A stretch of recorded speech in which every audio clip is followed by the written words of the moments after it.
So thank you so much, Dr. Anand, for this insightful session, especially your practical approach to MOOC design and especially the success mantra behind achieving 9,000 plus learners. That too in just 3 months has truly inspired everyone. So this is just a token of appreciation for your session. We Thank you so sincerely much. appreciate your time and valuable inputs. Thank you so much, sir. Thank you. Over to you, Prem, sir. Thank you, Dr. Anand. And yeah, so now we move on to the next part of it, and we have none other than Dr. Varsha Agarwal. It's our privilege to have Dr. Varsha Agarwal here, an eminent academic leader and a driving force behind research excellence and digital learning at Atlas Caltech University. Dr. Varsha Agarwal serves as the director for the doctoral program and research promotions, where she leads the university entire research ecosystem, including doctoral studies, faculty research development, and publication strategy.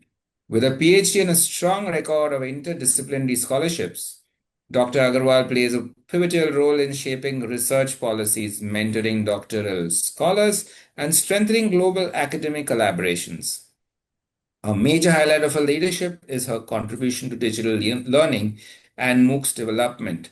Dr. Agarwal spearheads Atlas MOOCs creation initiatives in partnership with IIM Bangalore, guiding faculty through the standards, structure, and quality processes needed for national level MOOCs. Under her guidance, Atlas has successfully launched courses on Swayam, Vidyamitra, and international platforms like Udemy. Known for a strategic vision, academic rigor, and dedication to academic innovation, she continues to champion the integration of design, management, law, and technology to address contemporary challenges through digital higher education. Please join me in warmly welcoming Dr. Varsha Agarwal for a session on guidelines for preparing a MOOCs proposal. Ma'am, over to you. Thank you, Professor Prem, and thank you to all the organizers for giving me this opportunity to share my insights on MOOC courses. I'll just share my slide quickly.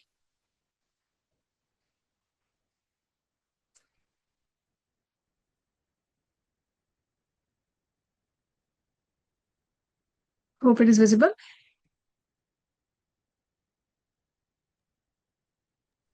Yes, ma'am, it's visible. Just put it on the slideshow mode. Yes.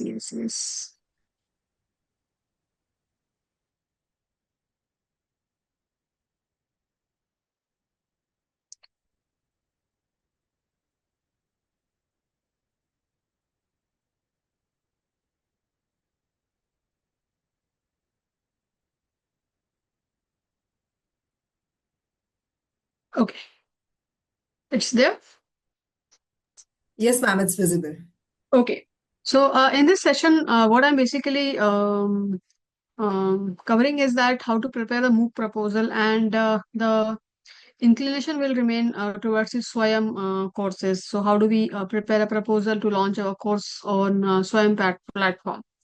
Swayam platform basically has that kind of inclusion where all kind of courses which we can create, which will benefit students and to the larger community.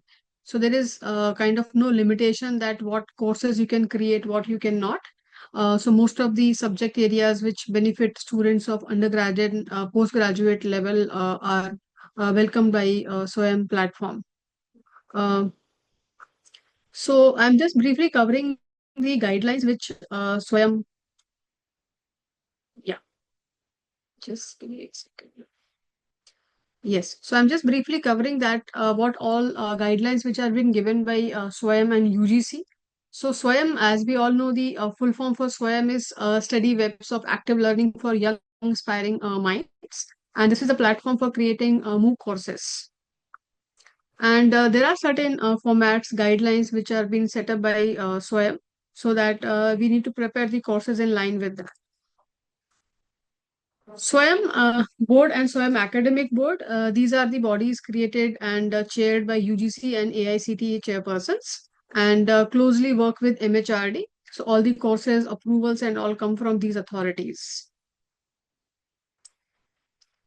So these are the national coordinators for MOOC courses in different domains.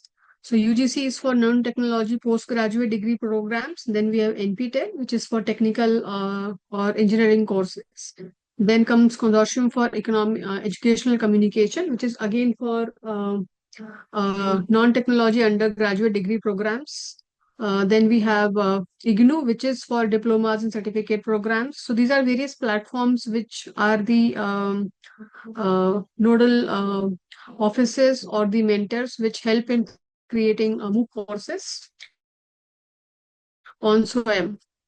Then we have IIM Bangalore for management programs, and then NITTR Chennai for teacher training programs. So this is a brief list which shows the national coordinators and their sector-wise responsibilities. Then we have key definitions and role. So we have national coordinator, course coordinator, host institution, and parent institution. So I'll just briefly tell what is each terminology and how it is important when we are creating our courses. So national coordinators are basically institutions which are designated by the ministry and assigned specific sectors for SWAYAM. Like IIM Bangalore is one of the national coordinator. Then we have a course coordinator. So that's a subject matter expert who is from a reputed academic institution or industry specialist who is creating that online course. Then we have host institution, which is the educational institution which is offering MOOC course on SWAYAM and which has these facilities in terms of the examinations, evaluations, awarding credits, and certificate issuance. And then we have parent institution, which is where the prospective learner is enrolled in a program and may opt for particular MOOCs hosted by SWAYAM. So these are the main terminologies which we repeatedly use when we are creating our proposal. So we need to understand that what each stands for. So these are the course types. So one is credit course. Of course, courses taught for at least one semester as part of a PG program in Indian universities. That is known as and defined as a credit course for SWAYAM platform and for different MOOC courses. Then comes non-credit courses. So credit courses are basically awareness programs. Another key difference which I want to tell you, all of you here, is that if a university is new, which is not has got its accreditation so far, so their courses, if they are launching courses on SWAYAM, they will be non-credited courses. Whereas any university which has got its NRF and NAC rankings, they can offer and they're eligible to offer credit courses. And then comes subject area. So subjective areas, it can be under disciplines like physics or management or design or technology under various different educational institutions, which can award certificates, diploma or degrees. So what is credit course? So credit course, basically you will teach in a semester, and those credits, so one credit actually equals to 10 hours. So I think this has already been told to you by Anand sir as well. So if you're creating a course for 2 credits, which means it's a 20 hours learning, so 3 credits, so subsequently the calculation goes like this. And it is mandatory to have assessment in the credited courses. So in non-credit courses, assessments are not mandatory, but for credit courses, you have to have assessments. So when you're creating a MOOC proposal, so all these are the mandatory part of your proposal. So it should be taught for minimum one semester, and then examination has to be there, and then the results will be awarded in a credit rewarding course. Whereas non-credit courses, as I told you, it is basically an awareness program. It is for skill development training and certificate ready courses where you're not awarding actually credits.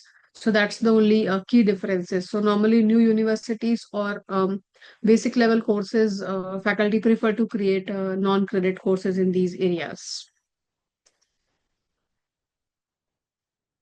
So if there are any questions, you can put that into chat. I'll keep taking that in the end or as suitable.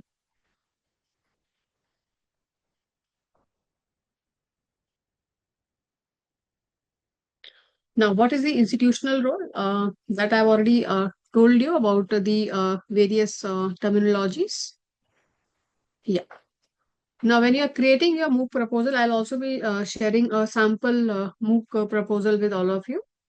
So this is the 4-step development process. So step 1 is you have to have the course coordinator details. You need to create your login credentials via your email ID and password. And then the step two, we will be doing the online proposal where you have to submit the comprehensive proposal for MOOC development and delivery.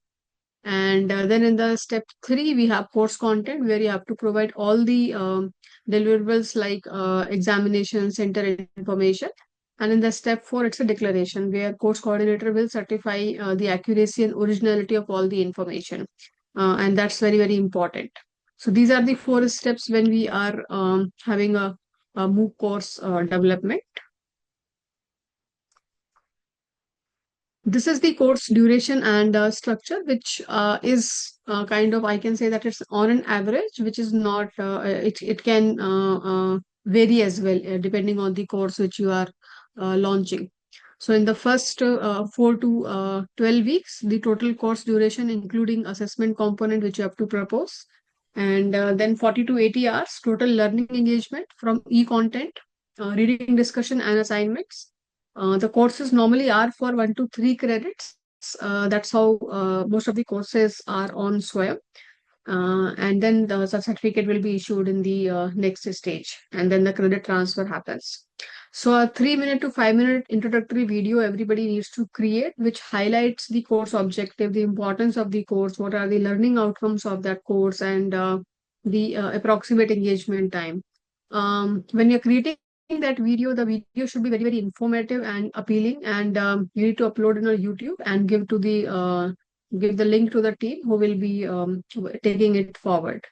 One thing which you need to understand here is that the recording which you are doing for introductory video or any other course videos for subsequent weeks, it is very important that you keep the learners at the center. So what kind of font style you are using, what images you are using, or what objectives which you are telling. So it should be enough to interest the learners, so you get the maximum number of enrollments. Because the whole sole objective of creating a MOOC course is to reach that particular subject or the education to the larger community. So your introductory video plays a very important role in that particular case. So your video should be very much clear and informative for the audience, so they feel interested in your course and then they will enroll for the same. Okay. So this is a typical timeline which takes for creating a MOOC course. So pre-production, which approximately takes 12 weeks. So in pre-production, you will be preparing your course proposal, and then it will go for a review, and then you get the approval, and then comes the budget allocation and team formation. Next, which takes approximately 8 weeks, is the studio identification. Then you have to do the content recording, and then you need to ensure that 75% multimedia engagement happens. Transcript preparation and all you have to do. So some universities have their in-house studio facility, and for some faculty who do not have that studio facility, they can even approach the nodal offices. They will help them in identifying the studio nearest to their university where they can go and record for their MOOC courses. Afterwards, you have post-production, so where the feedback comes, and then you have to do the video editing, sound mixing, any special effects which you want to put, and any kind of voiceover you are doing in your video. So all that happens, and it approximately takes 4 weeks time. And in the end, the review happens for all your videos, quality checks, and then you get the final approval to upload it on the Swayam portal. So total development time, it ranges from for a 40-hour course, it's almost 28 weeks from conception to the upload on the platform. So that's the timeline and the process for creating a MOOC course. So when you're preparing your MOOC course, these are the required details.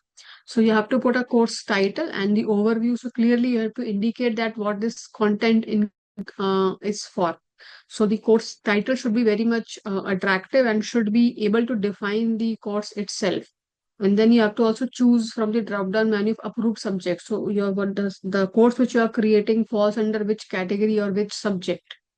Okay, and then comes subject and medium. So then you have to specify the discipline and the language of instruction. So it can be any language. So these MOOC platforms also allow for regional languages. And then comes applicant category. So identify as funded university under section 12B or UGC. So you can select from the drop down menu under which category actually you belong to. Then you have to also identify the course structure and nature. So specify credit or non-credit course, what kind of course which you are creating, and indicate whether it is a core course or it is an elective course. So accordingly, students will take it up. And then you have to define clearly the objectives and outcomes this course. So approximately 300 words you can use to define this information.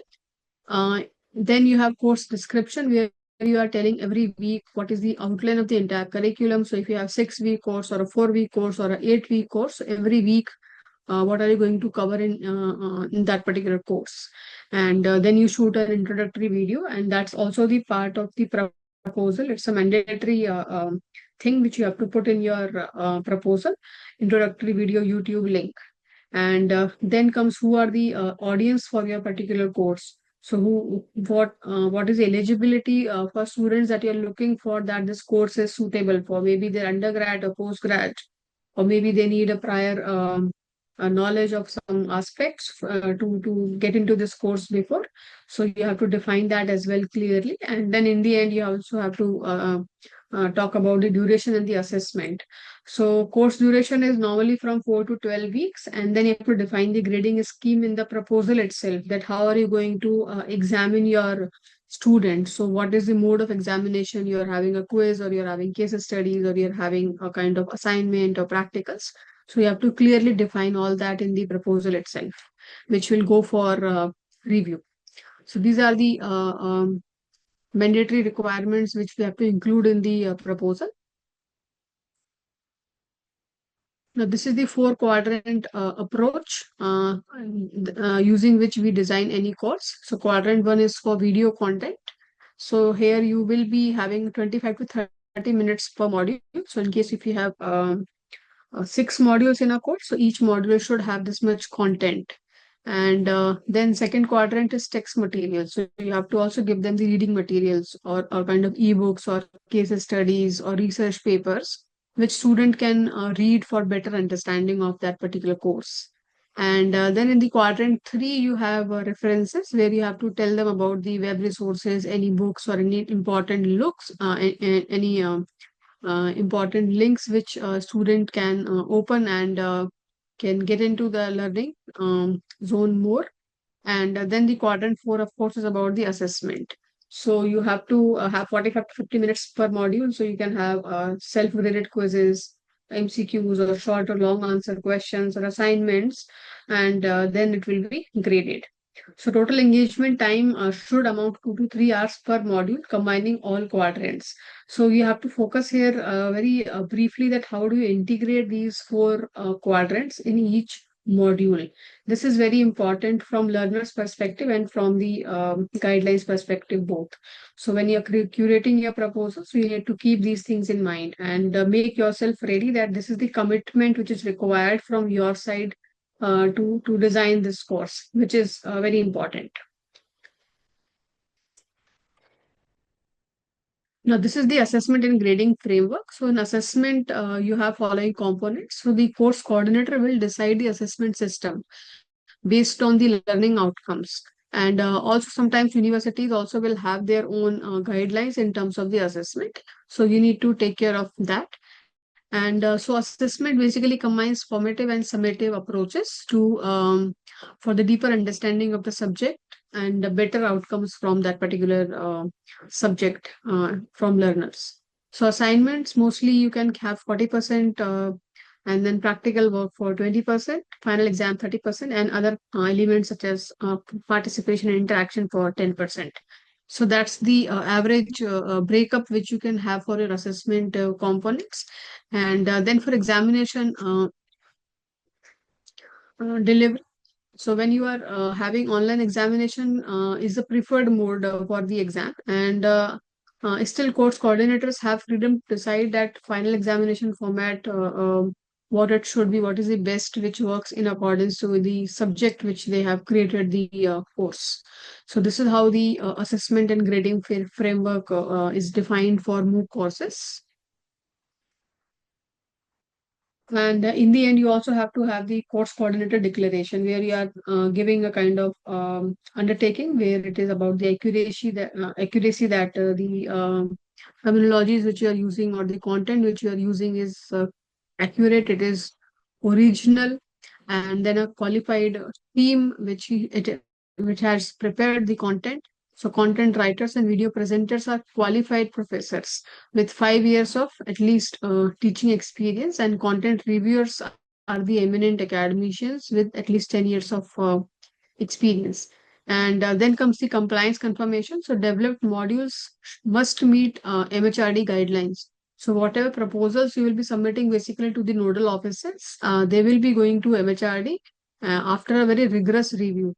And once you get the acceptance on your proposal, then those courses will be listed in the MHRD list, that these are the courses which will be launched in the upcoming semester or the upcoming academic year on this particular platform.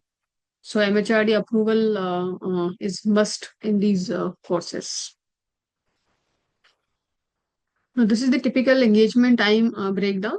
This is how we divide the content. So video content, and then the text materials, references and links, assessment and activities, and discussion and interaction. So here you see that the majority of the time is being given for assessment activities, text materials, and video.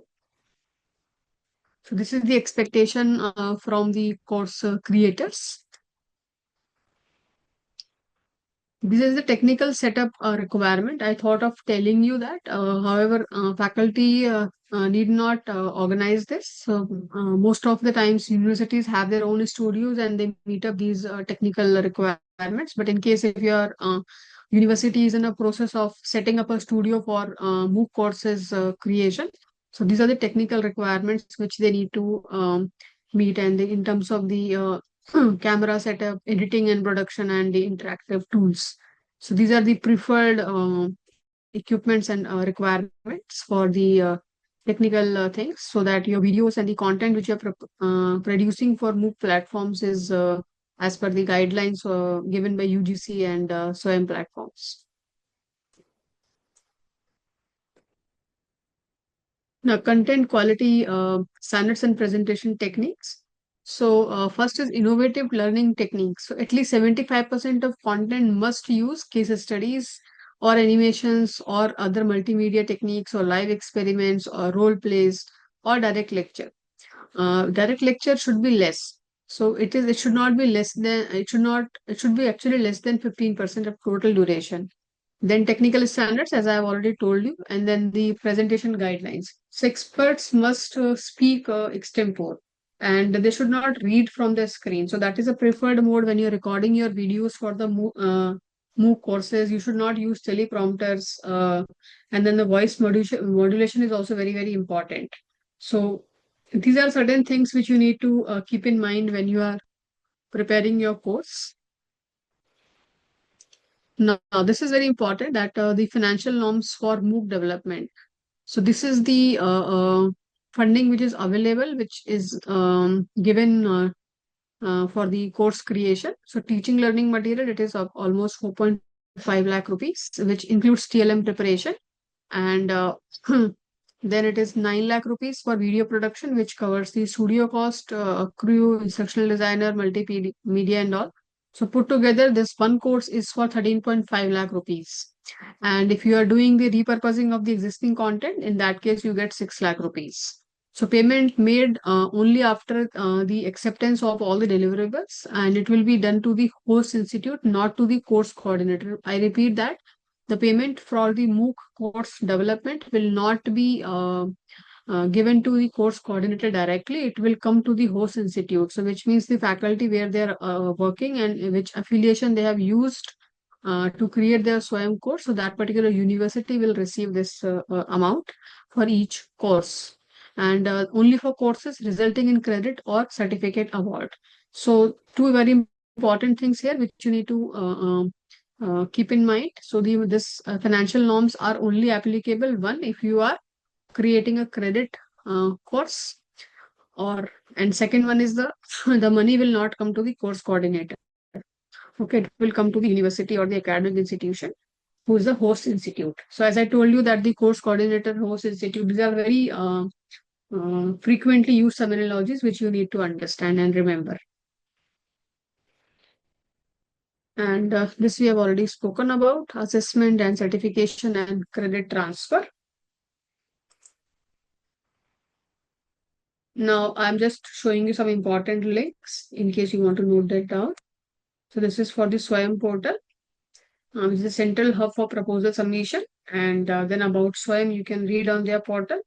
And this is the IIMB SWAYAM portal, which is for the management courses where you can submit your proposals and get your courses launched on SWAYAM platform.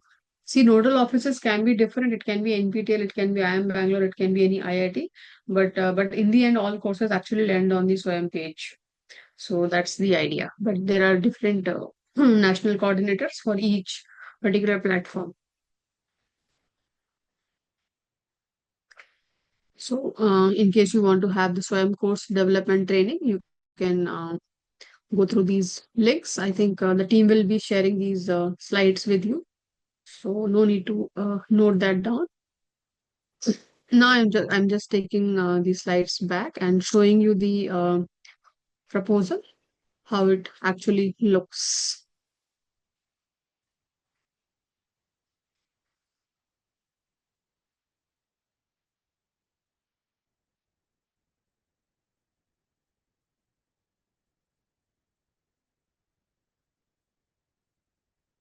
I hope my screen is visible, the proposal.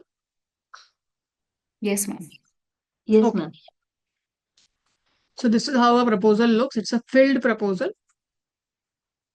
So where you need to put the name of the institute. So ours is Atlas Skill Tech University, the full address of the institution, and institute's contact person's name. So who is the SWAYAM coordinator for institution? You need to put their name.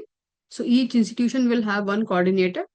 So their name you will put, since this is my own course. So both the places you will see my name only here. And then the institute's contact person's email ID, and then the phone number. So this remains same irrespective which faculty is creating the course. So any XYZ faculty creating the course, institute's contact person name remain same, who is actually coordinating between the host institution and the nodal office or the national coordinator. And then this is the faculty details, name, contact number, and email ID. Now this is the course. So this is course number. You can write 1 if you are preparing proposal for your first course. Title of the MOOC course. So what kind of course you are creating? What is the title of your course? So you will be putting this title.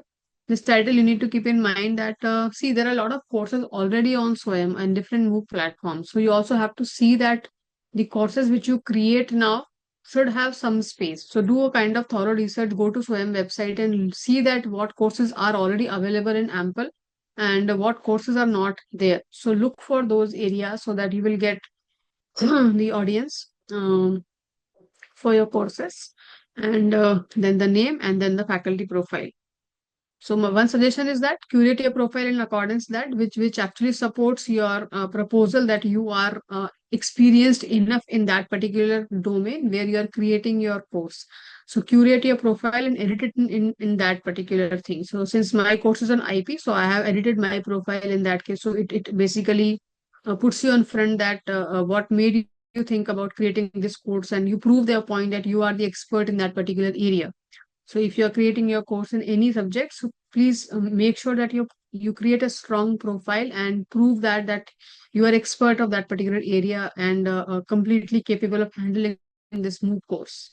And then comes the brief description of the course in 200 to 300. So what this course is all about, what are the key topics which you are covering in this course. Make sure that if it's a completely new course, you go from basic and then you go for the intermediate and advanced level. Because if there is no course available in that particular area, it is suggested that you start from basic level and give them the basic understanding of the topics and then go for the advanced level knowledge. And then comes course learning objectives. So normally 4 or 5 course objectives are sufficient, where and it is suggested again that you use Bloom taxonomy in accordance with the course which you are creating. And so all the 6 levels of Bloom's taxonomy, which you see that you can go for level 1, 2, 3, and you utilize those terminologies when you're writing your course learning objectives. It also gives that impression that you're aware about these terminologies uh, when it comes to the academics framework. Then what's the duration of the course? So it's a 6 weeks here. Approximate number of videos which you are going to create and total duration of each video. So here it is suggested that the each video which you are creating should not be very long. It should not exceed at least 15 minutes, because if it exceeds 15 minutes, then you lose on your audience. So students who are actually watching your videos, they will not be get feeling more engaged with your videos if they are too long. So make sure that you create multiple videos, but then each video should not exceed 15 minutes length. It can be less. It should not be too small. Also, it should not be like 5 to 7 minutes. So at least 10 minutes, and somewhere you can go to 15 minutes, 18 minutes, but not beyond that. And then how much effort you are expecting from the learner. So if you are creating a 3 credit or 2 credit course, so you can see that 2 hours per week accordingly. So which means that every week what commitment you are seeking from the learners. Now, what is the prerequisites? If you have anything in your mind, then you write that which is suitable for your course. If you have nothing, then you can write any. The language in which the course is offered, that is English. Then what's the complexity of the course? So advanced, intermediate, basic. So if you're creating a basic level, write basic. If you're writing intermediate or advanced, but make sure if you are creating a course for intermediate or advanced level, then you have to give them the prerequisites of the course. And then you have to align it that what courses already are available. Maybe it is being created by you only, where you have done one course on basic level and then you're coming up with the next course which is intermediate or advanced level. So you should mention those courses, that students should go through those basic and intermediate level courses before they come for the advanced level course or any other course created by any other faculty. Then comes level of the course. So which level you are targeting? So high school or diploma or undergraduate or postgraduate. So my course is for postgraduate students. And then what's the subject field? Because since the course is in the IP, that is why it is for entrepreneurship. So it is intellectual property. And then comes assessment method. So here I'm talking about 60% weightage for internal marks, which is in the form of MCQ, and 40% for final exam, which will be application based and under supervision. So this course is basically for 2 credits, and you can go for, so normally 4 credit courses are the advanced level courses, or maybe the technical courses where the students need more practice. And then you have to put your sample video link here, the YouTube link, which you have created for your video. And now this is the week wise, that what you're doing every week, which topics you are covering using which mode. So I'm covering these topics using video. So understanding IP, like types of IP, and for every week I've given two topics, which means every week I'm going to prepare 2 videos for this particular course. And then you have to provide a detailed syllabus, which is very important to get your proposal accepted. So how well you give the outline of subject and prepare the syllabus for your particular course. Of course, it should not be copy paste from anywhere else. It should be original. So it takes a lot of efforts to curate a new course. So every week, what topics you are preparing. So very clearly, you have to mention that. And then you have to give the assessment and evaluation details. So as I told, for my course, I'm going 60% internal and 40% as external assessment. And it varies course to course, it varies. So this is not something standard that you have to follow this only. It varies as per the course requirements. And then reference books and links. So this is the complete MOOC course proposal, which is already been accepted by the SWAYAM team. So for SWAYAM team, we actually coordinate from IIM Bangalore, and they mentor us for our courses. So this is all about the MOOC course proposal, as I've told you. So the key things which I will just would like to repeat as structure of the proposal, I've told you the financial incentives which you get, and then the difference in credit and non-credit courses. So I hope this information will help you in creating your own MOOC course. Thank you. Any questions? And I'll just also share my this thing. Just give me a second. Yeah. So this is my email ID. Link it.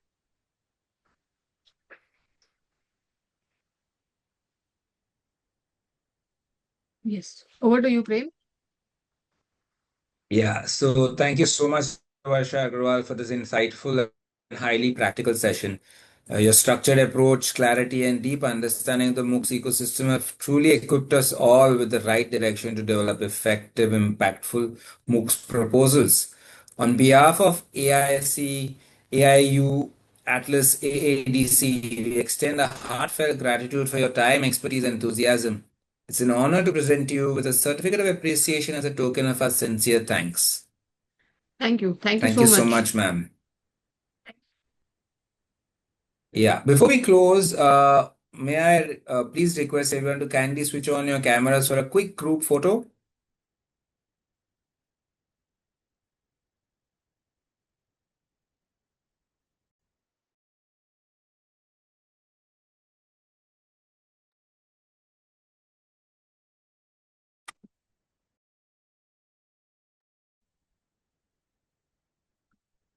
Great.